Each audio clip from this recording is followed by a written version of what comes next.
Dear colleagues, let me introduce my PhD topic, which is the use of autogenous tooth bone grafts in periodontal reconstructive surgeries. My name is Eleonóra Sólyom, and my mission is to change the mindset of the tooth extraction. I think none of the extraction sockets should be left unpreserved. I have 3 projects, and our aim is to search for the best graft material for overreach preservation. We know that every patient of our own will lose at least 1 permanent teeth during their lifetime, and without an intervention, in the first year, the width of the overreach can be reduced by 50%, and this deficiency of the facial bone anatomy is a critical causative factor for implant failures and also has a negative impact on aesthetic implant complications. But with an immediate surgical intervention, with overreach preservation, we can reduce these negative horizontal bone changes by 60 to 40%. So in our first project, we are investigating a novel graft material for overreach preservation called autogenous tooth bone graft. The second one is the comparison of novel ARP techniques. So the first title is the use of autogenous tooth bone graft is a safe and predictable method for overreach preservation. And let's see what we can use for overreach preservation. We can use particulate bone graft materials. These are the most common used for ARP. They're really easy to use, but they only have the osteoconductive properties. The uniform bone proportion can depend on the used graft materials. It can be up to 45%. And a novel graft came into light recently. It's called autogenous tooth bone graft. It has a really easy and rapid workflow. We just extract the tooth, we clean it, we grind it, it goes through a sterilization procedure, and we feed it back to the extraction socket. And after 6 months, the uniform bone proportion, according to our preliminary studies, can be up to 56%. It not only have the osteoconductive, but also the osteoinductive properties. And not at least the price. So these particulate bone graft materials from several companies cost like 100 euros, but autogenous tooth bone graft it only cost 40 euros. So our aim is to investigate whether ATB can be just as reliable for ARP as other bone graft materials. So our clinical question, is autogenous tooth bone graft an effective way for overreach preservation? And our primary outcome is the changes in ridge width in millimeter, and we have the secondary outcome, which are the histological outcomes.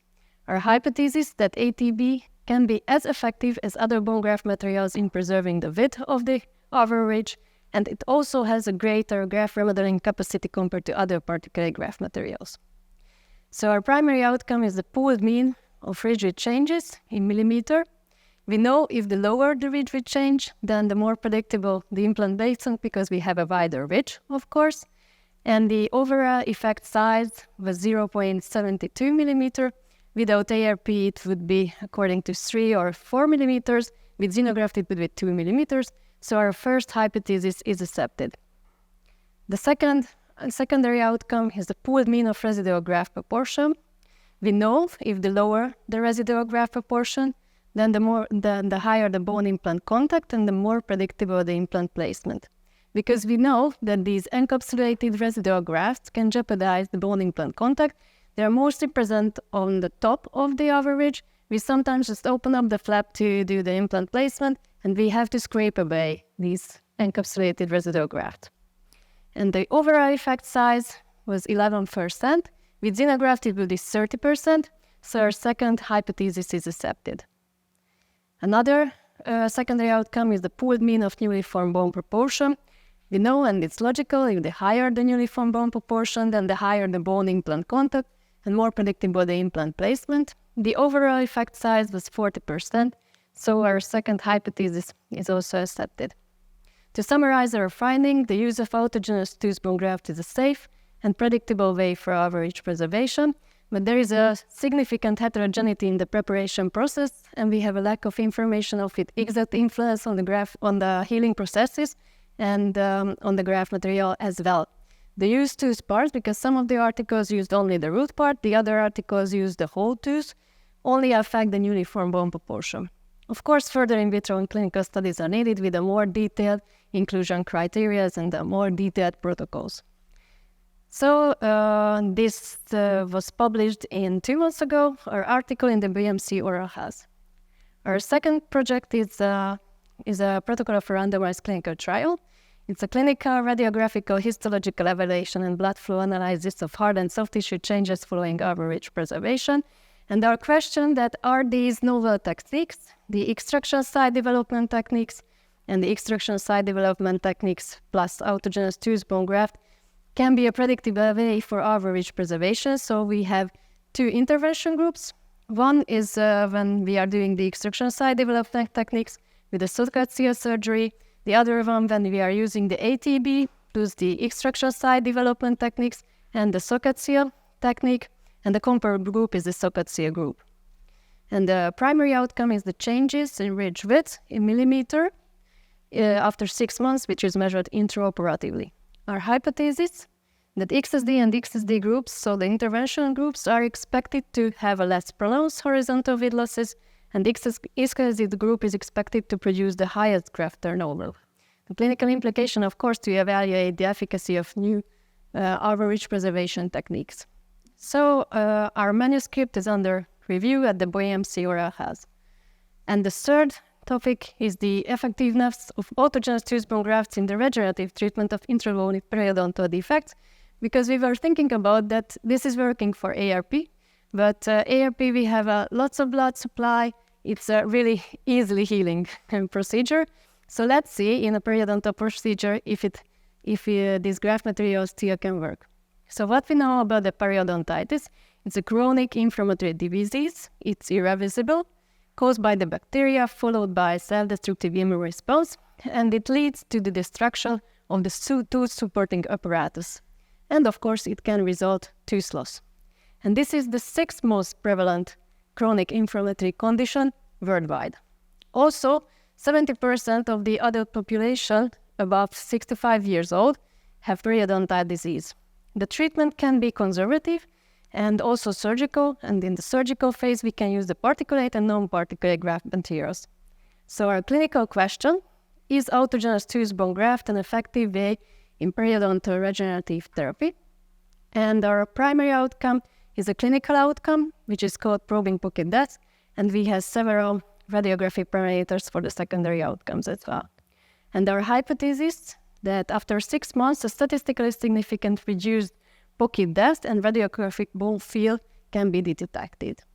Of course, the clinical implication is to use novel graft material for periodontal regenerative surgeries, and the research implication is that this is the first study about ATB for periodontal regenerative surgeries.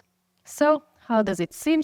The surgical phase, we extract the hopeless tooth, we clean it, we grind it, it goes through to a sterilization procedure, and the surgery itself, so we have here the probing pocket depth measurement, it's 6 millimeter, and also the radiographical measurement, and then we clean the defect, we fill the material in, and then we close with interrupted sutures.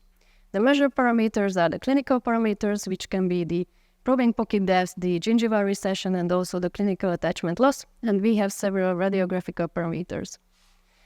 So this was the pre-op of this surgery. You can see the PPD is 6 millimeters, and also the radiographical shows us a bony defect. And after 6 months, you can see a radiographical bone fill, and also the PPD is reduced to 3 millimeters. So our case is we collected all the data from our patients, and now we have to do the statistical analysis of our data. I have some additional activities as well. I have a TDK student called Petra. She is a third-year dental student, and it's much more work than I expected, because sometimes we have to work on the weekends, and I also thank you for Reka that she is always available at the weekends. And we did some conference presentation. I'm very proud that I had an oral presentation at the EAO conference, and also we are taking lectures. Now we are having one for the Chinese colleagues. This is called Study Week, Periodontal Study Week. And we are doing, of course, the surgeries and the clinical trials. So I would like to thank you for your attention with this quote from Professor Lars Hammarsten, who has invented MDOGA. I have built many theories in my life. I am happy that this one worked. Thank you for your attention. Thank you very much for your presentation, and congratulations, first of all, to your accepted paper. Yeah, I have two questions. First of all, also just as curiosity, you said cleaning the tooth then after extraction. How can I imagine this? Because as a dental student now, I know that we drill the cavity. So how do you clean the tooth outside, and how does it look like? As a first question. Thank you for your question. It's much more easier outside the mouth than inside the mouth. So that's very good and very great. It takes like 15 minutes, and you are doing with the drills. So it's really easy. You just drill out all the caries, all the root canal fillings, all the calculus, all the connective tissue, granulation tissues, and then it can go through the sterilization procedure. Somehow have to sterilize it as well? Then yeah, there's a machine, and it's sterilizing through alcohol. So that's the main point of the sterilization methods. Thank you. And my second question would be, so the autogenous tooth bone graft sounds amazing, right? So it's cheaper and shows good result. Is there any negative aspects you came across while you did your studies? Well, you have to extract another tooth, and it takes a little bit of time to make this graft material. So it's much more easier if I grab some box and open it and just put it in the mouth. So that's an easier way. You have to work with the autogenous tooth bone grafts, but it's really work very well. So we can see it in the clinical practice, and also from the meta-analysis that it's a really great material. Thank you very much. Okay. Please go back to the first forest plot again. I have always questions about forest plots.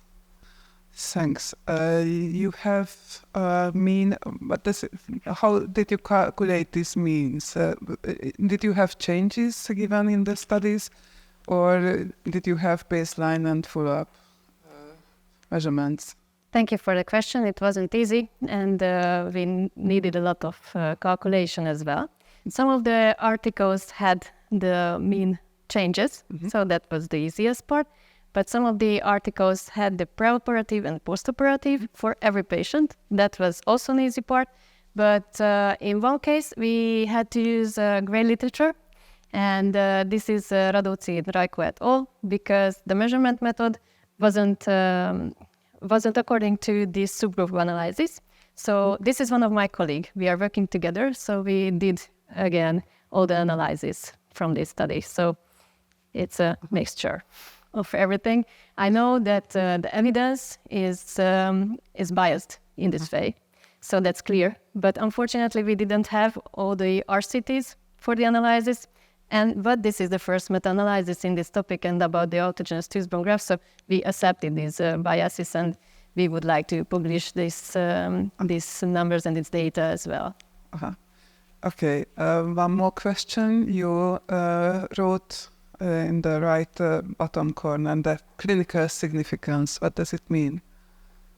Clinical significant. Yeah. Yes, this is statistically not significant. The 0.72 millimeters, but the clinical significance level is great. So usually with other techniques, so with other average preservation, we can reduce these horizontal changes. But there is also, so for example, with xenograft, this is about the xenograft, this one. And with the use of xenografts, it would be 2.6 to 4.5 millimeter horizontal width loss in millimeter. And, without average preservation. And with xenografts, it would be 2 millimeter, this horizontal width loss. And this is clinically significant, because if I lose like 2 millimeters from the width, I want to insert a 4 millimeter implant, and I lose 2 millimeters, then I have to do a bony reconstruction. So overall, I need 6 millimeter wide ridge to place a 4 millimeter wide implant. And if from this 6 millimeter I lose 2, then I can't place the implant. If I lose only 1 millimeter, then I still can place the implant with minor changes. So that's awesome, I think. Okay. Why wasn't it statistically significant? How can you see? Well, between the subgroups, there was statistically significant difference. But from the baseline to the 6 months, Oh, no, sorry. In this case, it was statistically significant. Yeah. Sorry. Okay. Yeah. Please use, instead of clinical significance, clinical relevance. Okay. Okay. It feels better for me. Okay, great. And Let me change. didn't you have, is it confidence interval in case of without ridge preservation? No, I haven't drawn it here, unfortunately. So Minus 2.6. no, this is from different studies. So so that's why we would. This is just the range. Yeah. So this is not the confidence interval, it's just from different studies. And in the systematic review, what I cited here, they were collecting these studies, and that's why we just decided to write it here, because in the literature there is not a consensus on this point. And in the last case, you had just one data. Yeah, But sorry. So this is the pooled mean of changes, but I haven't wrote the confidence interval. And where is it from? Is it from a study? Meta-analysis, yeah. It's better to put the confidence interval Okay, there. I will. Fine. Thank you. Thanks. I don't use this kind of graft, so I have some curiosity if I can talk like this. When this kind of graft is necessary to put also collagenous membrane like in xenograft, or is not necessary like in bone graft? Yeah, we tried it both way, and with the collagen membrane, the problem is that it's after 2 weeks, it's just gone. So it just absorbs lots of times. So you have to use a non-resorbable membrane if you want to put the graft inside the our socket, or you can grab some soft tissue from the hard plate. That's what we are doing in the clinical trial, that we are grabbing a punch of FGG, and then we suture it above the extraction socket. But with the PRF, you can use the PRF membrane as well. And you can combine this graft material with the PRF. It's working very, very great. So nowadays in the clinical practice, we usually combine it with the PRF. If you won't combine it with any membranes, the problem is that after 6 months you will see a vertical, but this is only the clinical part, so I don't have data about this. But the vertical dimension will be lost like 1.5 millimeters. So that's why we are combining it with some PRF membranes, because that's also autogenous, also easy to take and cost effective. So this is our gold standard for now. And what kind of mill do you use? There is a device that you sterilize normally, or there are single-use mills? We have so it looks like a coffee grinder. Of course, it has some stronger blends in it, but it looks like a coffee blender. And after every use, you have to sterilize it with alcohol. And the machine, it has a wash program, and also sterilize it itself with alcohol. So it's a quite big device, but there are several devices, smaller ones, bigger ones, and the only thing which is not the same, the demineralization procedure. So some of these devices is deminerizing like 30 minutes and they fully demineralized, and some of the devices are just making partially demineralized grafts or mineralized grafts. And of course, everybody is interested from some side effects of this kind of technique complication. There are higher or lesser than the other two classical methods. Yes, so in our meta-analysis, this is the highest evidence that I can tell to you. Only one article found one case when there was a little bit of swelling, but nothing as complication. In our clinical practice, we saw sometimes when it didn't work. But that was before we combined it with PRF. So when we haven't combined it with anything, then there were some cases. But in 100, there was 3 cases. So this can be from some infection or can be because of the our socket was infected earlier with some periapical lesions. So there is not so many. And one more interesting that in the third study, what we are doing, it's a retrospective study, and we had one girl after the 6 weeks after the surgery, there was an inflammation next to the surgery. We extracted a wisdom tooth, and that we used for the autogenous tooth bone graft. And somehow after 6 months there was inflammation, but we used soft laser and it went away like in 2 weeks. And we don't know what has caused that. So that's all the cases we know about. Thank you. Thank you.